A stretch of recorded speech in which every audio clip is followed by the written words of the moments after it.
그러면 이렇게 뭔가 다방면의 투자가 이루어져 있고 이러한 투자 과정에서 신기술이 주목받고 있는데 그러면 이렇게 투자하는 기업들은 앞으로 어떻게 될까? 다 같이 한번 생각해 보는 시간을 갖도록 할게요. 제가 조금 전에 그 AI 그 트레이닝이나 아니면 인퍼런스에서 다시 제가 페이지 넘어가 볼게요. 전력 소비량이 는다라고 했는데요. 실제 투자 금액 자체도 엄청 큽니다. 그래서 아까는 제가 이제 그 미국의 빅테크 기업이나 중국의 빅테크 기업들의 투자 기업을 연간 캐펙스 기준으로 보여드렸는데 지금 보시는 데이터는 개별 AI 모델, 즉 2017년도에 발표됐던 트랜스포머나 아니면 그 이후에 발표된 뭐 람다나 아니면 팜이나 뭐 GPT-4 네. 또는 제미나이 울트라까지 그 어느 정도의 그 투자가 필요하냐. 그래서 이거에 대해서 최근에 스탠포드에서 발표된 자료에서 언급이 됐는데 네, 제미나이 울트라가 가장 많은 금액이 필요했고 여기 보시면 1914억 달러거든요. 그러니까 한화 기준으로는 최소한 2천억 원 이상이다라는 말씀을 드리고 싶고요. 사실 이 금액도 제가 보기엔 적은 것 같고요. 연간 거의 한 5천억 원에서 1조 원 정도 필요하지 않을까라고 생각합니다. 그 이유는 한번 훈련시키고 나서 최신 데이터에 대해서 계속적인 훈련이 필요하거든요. 그래서 모델을 처음 개발하는 입장에서는 최소한 수천억 원의 비용이 들어갈 거다라고 말씀드릴 수 있겠습니다. 그리고 이 계속적인 훈련이 필요할 뿐만이 아니라 이걸 이제 어떤 돈 많은 기업이 모델을 만들어서 뭔가 그 저희가 요즘 이제 유행어 중에 파이널 위너가 되면 좋은데 문제는 나만 열심히 뛰는 게 아니에요. 다른 기업들도 많이 뛰고 있는 거죠. 그래서 지금 이 스탠포드에서 발표한 자료를 보시면 2023년만 하더라도 제미나이 울트라가 이미 여기 2천억 이상의 비용을 들여서 트레이닝 코스트를 썼는데 그것만 있는 게 아니죠. 2023년 9월에 팔콘이라는 게 발표가 됐고 7월에는 라마, 그 다음에 스타코더, 그리고 블룸버그 GPT도 있었고요. GPT-4도 있었고요.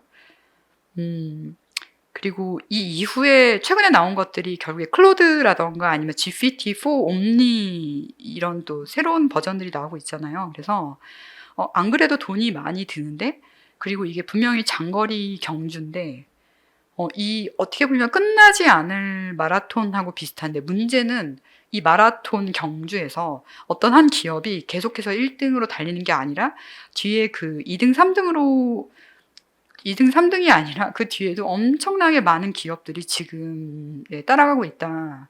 그리고 그 따라가는 게 간격이 넓은 게 아니라 그냥 불과 몇 달 사이 또는 같은 날에 발표가 되는 거죠. 사실 이거는 스탠포드에서 집계한 것들만 말씀드렸고 여기에 포함되지 않은 모델들도 많고 예를 들어서 뭐 프랑스에서 지금 AI 모델 회사 중에 마이크로소프트하고 협업하고 있는 회사 있잖아요. 그 회사가 얼마를 썼는지 지금 정확하게 알 수가 없죠. 그래서 여기에 쓰여지지 않은 수많은 마라톤 주자들이 있다라는 말씀을 드리고 싶습니다.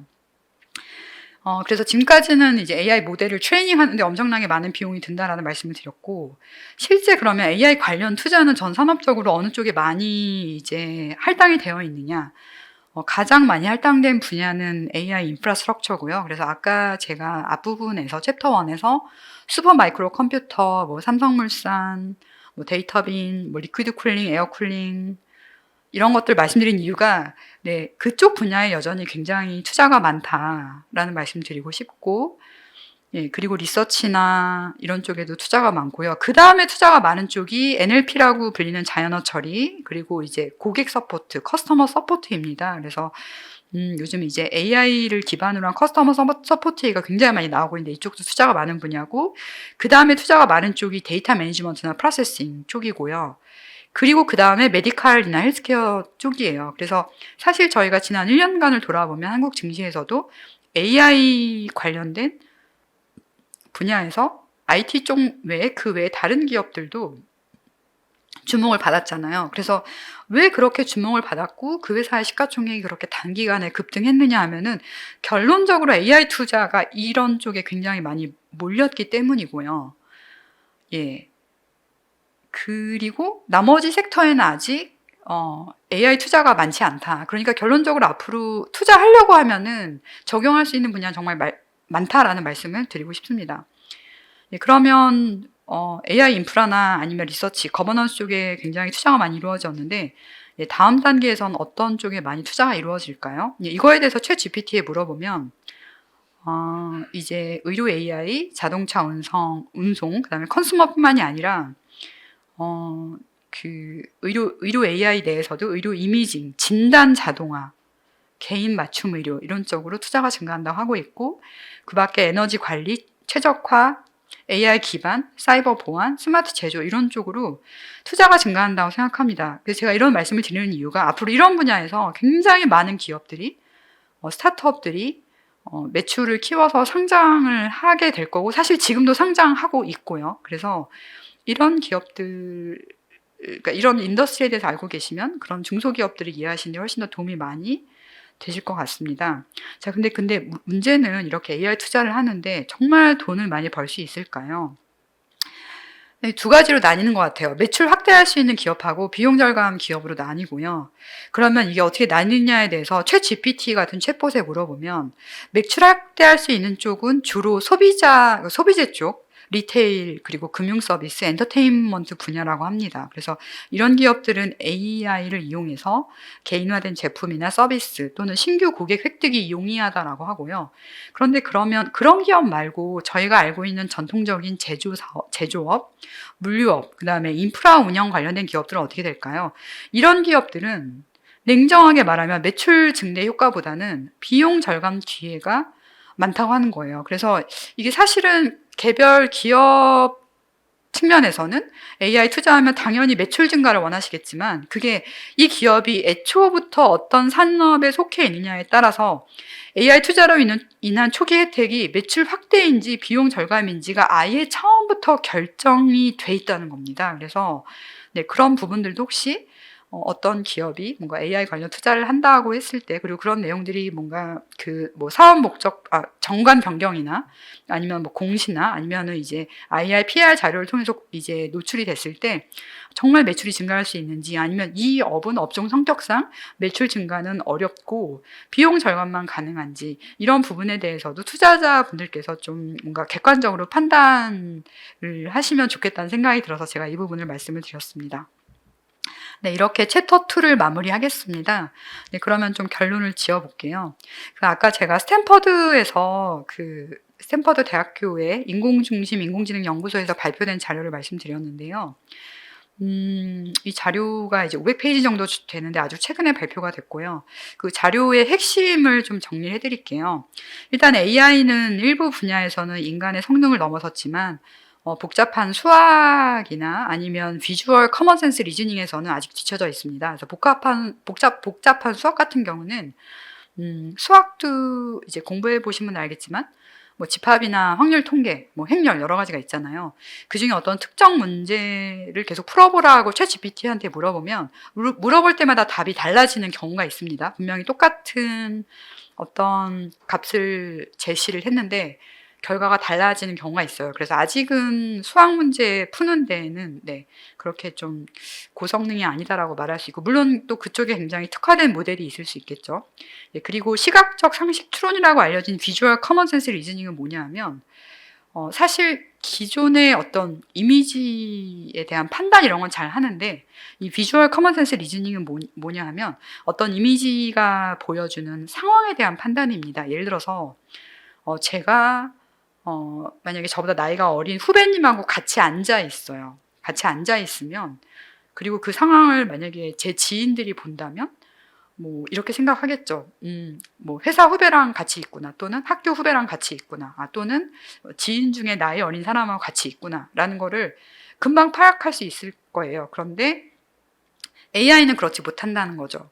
제가 누군가 저보다 나이 어린 사람하고 같이 있다면 저 둘의 관계가 단순히 선후배 관계인지, 아니면 가족 관계인지, 아니면 남남인지, 이런 거를 금방 알 수가 없다는 거죠. 심지어 어떤 거리를 지나가는 또는 그 거리에 앉아 있는 어떤 사람이 있는데 저 사람이 지금 뭔가 버스킹, 그러니까 음악을 연주하고 있는 건지 아니면 그냥 다리가 아파서 앉아 있는 건지 이런 거에 대한 판단을 하는데 굉장히 시간이 많이 걸린다고 합니다. 그래서 이런 것들을 판단하는 게 비주얼 커먼 센스 리즈닝인데 아직 이런 부분에서는 AI가 많이 뒤처져 있다고 하고요. 다만 지금 이제 머신러닝 모델이 굉장히 많이 발표가 되고 있고, 그래서 산업계에서는 51개의 머신러닝 모델들이 발표가 됐고, 그리고 아까 말씀드린 것처럼 AI 모델의 훈련 비용이 급증해서 최소한 수천억 원, 심지어 1조 원이 될 수 있다 말씀드렸고요. 일단 이 AI 모델 개발에서 가장 앞서 있는 회사는 미국 맞고요. 다만 이 AI 모델들을 어떻게 하면 책임 있게 사용할 것이냐, 여기에 대해서는 뭔가 표준화가 되어 있지 않은 상황이고, 저 같은 경우도 사실 그 할루시네이션을 피하기 위해서 사실 그 AI 챗봇 모델이 대답을 했는데 그 대답이 사실이 아닐 수도 있잖아요. 그래서 저도 결국에 이걸 확인하기 위해서 별도로 구글링을 많이 한다거나 아니면 주변에 전문가분한테 또 어디셔널리 물어보거나 아니면은 다른 기업에서 개발한 AI 모델이 또 추가적으로 질문하거나 이렇게 크로스 체크하는데 좀 굉장히 많은 시간을 보내고 있습니다. 네, 그리고 이 스탠퍼드에서 발표된 AI 인덱스 자료를 좀 추가적으로 말씀드리면 이 AI 중에서 생성형 AI, 즉 제너러티브 AI 관련된 투자는 굉장히 많이 증가한 상황이고, 그리고 분명히 AI는 노동자의 생산성을 향상시키고 작업의 질을 높인다고 하고 있고요. 저도 애널리스트로서 이런 부분을 굉장히 많이 공감을 하고 있고, 네, 다만 이제 뭔가 규제가 급증하고 있는 상황이고, 예, 그래서 뭔가 생산성 증가에 대해서 사람들이 환영하지만 뭔가 불안감도 동시에 증가하고 있는 그런 상황이라고 합니다. 네, 그리고 제가 기업체분들 만나다 보면 AI 모델을 직접 만들어야 되냐 이런 것도 많이 물어보시는데요. 저도 궁금해서 챗GPT한테 물어봤습니다. AI 분야에서 대규모 투자를 해야 되고 특히 AI 모델을 개발하는데 굉장히 많은 돈이 들잖아요. 그러면 이 AI의 세계에서 모델을 직접 만드는 기업이 그 모델을 활용해서 돈을 먼저 벌게 될까요? 아니면은 AI 모델을 자체적으로 개발하지 않고 뭔가 응용 분야에서 애쓰는 기업들이 돈을 많이 벌게 될까요?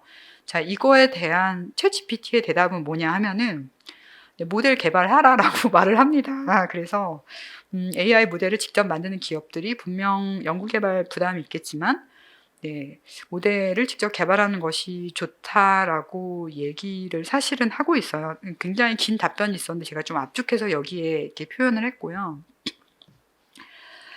그러면 이렇게 AI 모델을 그러면 직접 개발하지 않는 경우에 과연 기회가 없냐 이런 것들에 대해서도 궁금하잖아요. 그래서 그런 것들에 대해서도 역시 챗GPT가 답변을 해줬습니다. 그래서 AI 모델을 직접 개발하지 못하는 기업들이 있잖아요. 그런 모델 개발에 심지어 되게 작은 스몰 모델에도 최소한 몇백억 원 이상 들 수가 있는데 그런 그 트레이닝 코스트를 감당하기 어려운 기업들은 실제로 협업 및 파트너십을 굉장히 열심히 하거나 아니면은 그 맞춤형 솔루션을 제공한다거나 그리고 아니면 기존에 갖고 있는 데이터나 아니면 그 도메인과 관련된 그 vertical 도메인과 관련된 인사이트를 활용하는 쪽으로 AI 관련된 사업을 추진하면 된다라고 합니다. 그래서 뭔가 향후에 AI 관련 주들을 보실 때 AI 모델을 개발하는 기업들 그리고 AI 모델을 갖고 있진 않지만 응용 분야에서 애쓰는 기업들에 대해서 뭔가 이 회사의 주식을 사야겠다, 팔아야겠다라고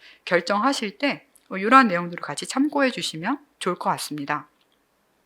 네, 마지막으로 그 AI에서 모델을 직접 갖고 있진 않지만 모델을 잘 활용하는 기업을 말씀을 드릴게요. 그래서 그 기업은 사운드하운드라는 기업이고요. 네, 기업은 미국에 있는 기업입니다. 지금 보시는 사진은 사운드하운드의 본사의 사진이고요.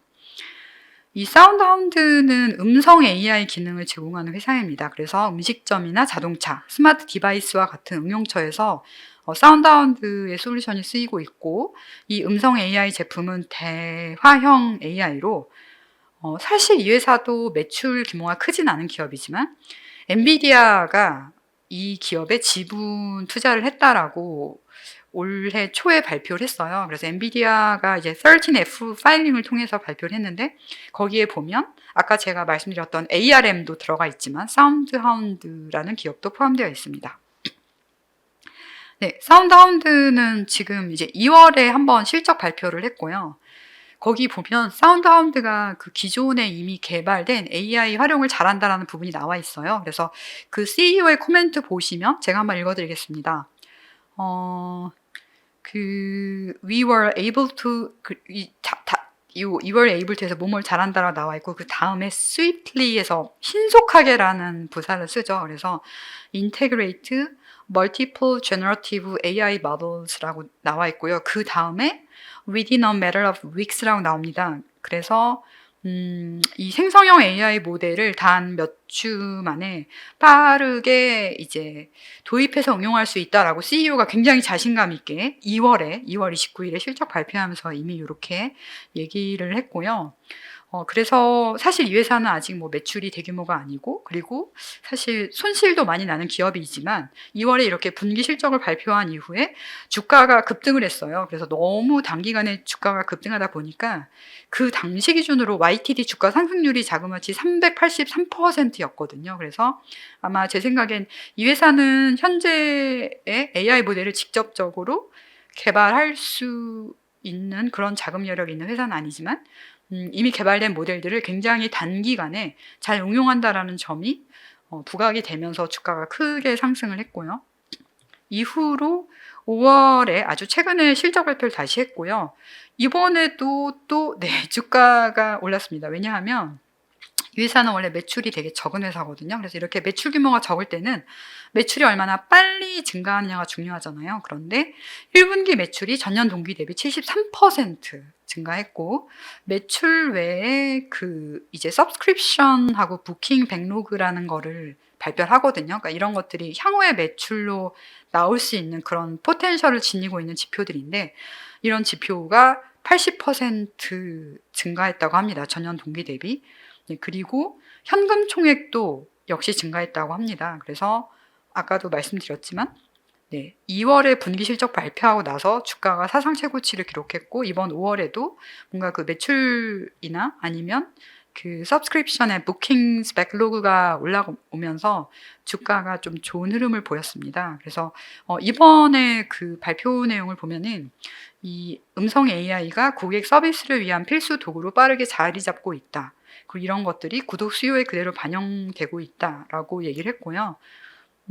제가 아까 말씀드릴 때 AI 활용하면 둘 중에 하나입니다. 매출이 증가하거나 아니면은 비용이 절감됩니다라고 했는데 지금 사운드하운드의 그 솔루션이 적용되는 부분이 대부분 그 매출 증가가 가능한 컨슈머 쪽이 그러니까 컨슈머나 아니면 리테일 쪽이 많아요. 그래서 결론적으로 그런 엔드 유저의 매출이 증가하면 사운드하운드의 매출도 동반해서 증가할 거다라는 이런 기대감이 크게 뭔가 이제 이런 기대감에 불이 붙으면서 사운드하운드가 주목을 많이 받았던 것 같습니다. 그래서 여기 보면 사운드하운드의 서비스가 적용되는 분야가 레스토랑, 인더스트리 이런 단어가 있고 그리고 현재 엔비디아하고 협업하는 부분은 결론적으로 완성차에 적용이 될 텐데 이 완성차 브랜드로 스텔란티스가 역시 언급이 되었습니다. 그래서 이 사운드하운드가 이제 2월에도 크게 주목을 받았고 5월에도 크게 주목을 받았는데 AI 모델을 직접적으로 대규모로 트레이닝하진 않지만 AI 모델을 잘 활용하는 기업의 사례로 말씀을 드렸습니다. 이렇게 오늘 좀 긴 시간을 통해서 AI의 대규모 투자가 필요하다는 점, 그래서 이 대규모 투자가 필요한 가운데 그 에너지 효율성이 중요하다 보니까 그 에너지 효율성을 구현하기 위해서 리퀴드 쿨링이나 이머전 쿨링 또는 그 명령어 셋 아키텍처 관점에서 리스크5라는 기술이 새롭게 관심을 받고 있다라는 말씀을 드렸고요. 그리고 AI 투자는 현재 AI 모델을 직접 개발하는 기업이 있고 그렇지 않은 기업이 있는데 AI 모델을 개발하던 개발하지 않던 결론적으로 AI 투자하면 매출이 증가하든 또는 비용이 절감되든 둘 중에 하나는 이미 그 회사가 속한 인더스트리의 속성에 따라서 그 도메인에 따라서 이미 처음부터 결정되었을 확률이 높고 그러면 AI 모델을 무조건 다 개발해야 되느냐 그렇지는 않고 AI 모델을 직접적으로 대규모로 트레이닝 시키지 않는다 하더라도 응용을 잘 하면 그런 것 때문에 크게 뭔가 기업 가치 측면에서 주목을 받는 회사들이 있을 수 있고 그런 회사의 하나로 엔비디아의 지분 투자를 받은 사운드하운드 AI라는 기업 말씀드렸습니다. 그래서 이렇게 오늘 반도체와 AI 산업에 대해서 말씀을 드렸고요. 사실 제가 이제 오늘 이런 내용 말씀드리다 보니까 가장 최근에 있었던 이벤트 중에 뭐 구글의 I/O 관련된 내용도 전혀 말씀 못 드렸고, 또 금주에 엔비디아 실적 발표가 있잖아요. 근데 실적 발표 앞두고 제가 세미나를 하다 보니까 엔비디아에 대해서 좀 얘기를 많이 못 드려서 아쉬운 것 같아요. 그래도 지금 뭔가 AI 관련돼서 진행된 것들, 그리고 아까 제가 그 스탠포드에서 발표된 자료 요약해서 말씀드린 이런 것들이 뭔가 그 구글 I/O 행사 이후에 나왔던 뉴스를 이해하시거나 아니면은 엔비디아 관련된 동향, 그리고 그런 전체적인 흐름에 맞춰서 한국 증시에서 뭔가 그 AI 관련된 중소기업들 투자하실 때, 투자 의사 결정하실 때 도움이 많이 되면 좋겠습니다. 그래서 저희는 그 한국 AI 협의회에서는 이런 그 개인 투자자분들이 접하기 어려운 중소형 기업들에 대해서 뭔가 투자 판단을 하실 수 있게 객관적이고 중립성이 철저히 담보된 리포트를 항상 작성해서 제공해 드리고 있고, 요즘 워낙 다양한 산업들이 서로 연관성이 높아지고, 그리고 어떤 한 개별 기업의 실적이 좋아서 주가가 오르는 경우도 있지만 뭔가 그 기업이 추구하고자 하는 사업이 AI랑 관련이 있거나 아니면 그런 쪽에서 또 매출이 많이 나오거나 또는 비용 절감이 가능하기 때문에 기업 가치에 긍정적일 수도 있잖아요. 그래서 그런 부분들을 종합적으로 좀 판단하시는 데 도움이 되고자 오늘 이런 세미나를 진행했습니다. 네, 앞으로도 더 좋은 내용으로 찾아뵙도록 하겠습니다. 네, 감사합니다.